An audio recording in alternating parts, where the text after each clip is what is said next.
Mga requirements sa pagkuha ng house and lot sa Pilipinas. Ano ang dapat ihanda? Balak mong kumuha ng house and lot pero hindi mo alam kung ano ang mga requirements? Baka isipin mo kailangan agad ng malaking pera at sandamakmak na documents. Relax. Sa video na ito, isa-isahin natin ang mga basic requirements na karaniwang kailangan kapag bibili ka ng house and lot sa Pilipinas, whether cash, bank financing o pag-ibig financing. Pero tandaan, maaaring mag-iba ang requirements depende sa developer, seller, bank at financing program. Number 1, valid IDs. Unang-una, kailangan mo ng valid government issue ID. Usually, hinihingi ng ID ng buyer at kung applicable ng co-borrower o spouse. Tip, siguraduhin malinaw, valid at tugma ang spelling ng pangalan sa dokumento. Number 2, proof of income. Kung financing ang gagamitin mo, kailangan mong ipakita na kaya mong bayaran ang property.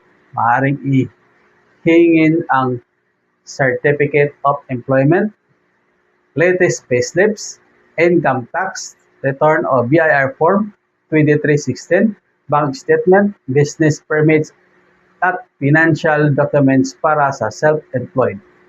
Iba pa ang proof of income kung business owner ka o self-employed, maaaring mas maraming documents ang kailangan. Number 3, civil status documents. Depende sa transaction.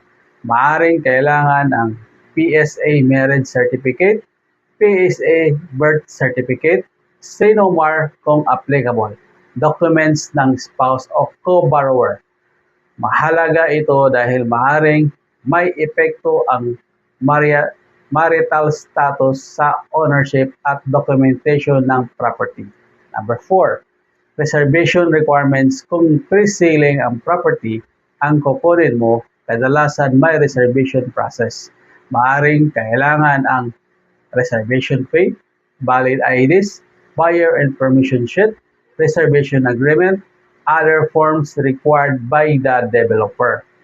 Important, reminder, huwag magbayad sa personal account ng agent nang walang proper documentation. Make sure may official receipt or proof of payment at malinaw kung saan pupunta ang reservation fee. Kung bank financing ang gagamitin mo, expect additional requirements.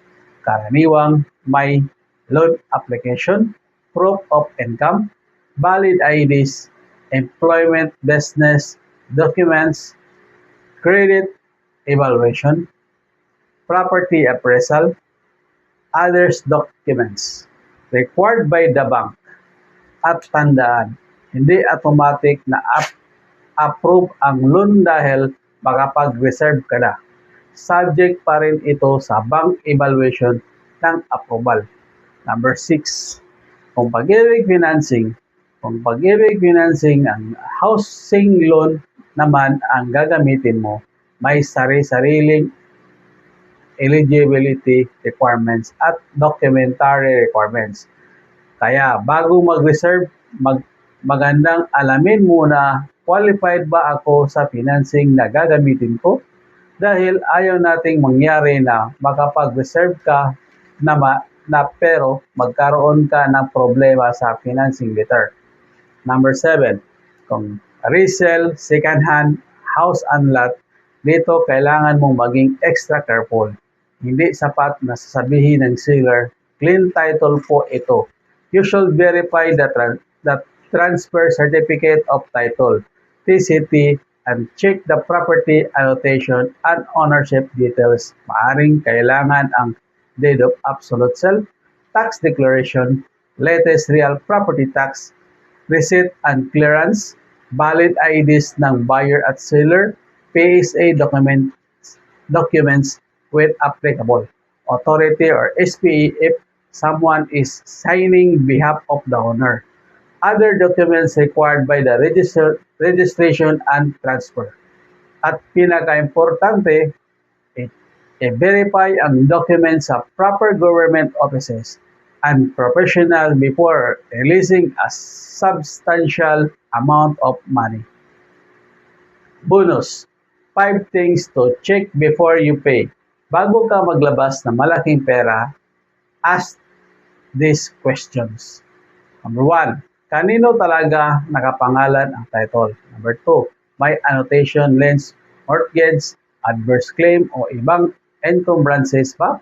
Number 3, updated ba ang real property tax? Number 4, kompleto ba ang documents ng seller, developer? Number 5, kaya ba ng income ko ang monthly payment hanggang matapos ang loan?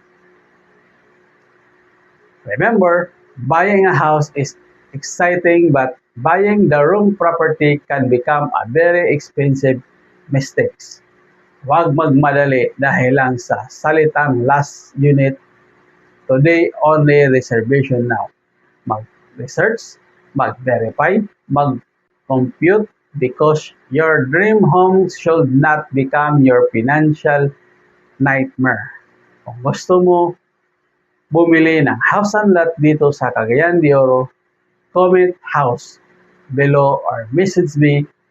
Follow for more practical real estate tips para mas maging knowledgeable at protected ang bawat property buyer. Kung meron kang mga property, house and lot, commercial building, lot only, and warehouse for sale or for rent, don't hesitate to contact me.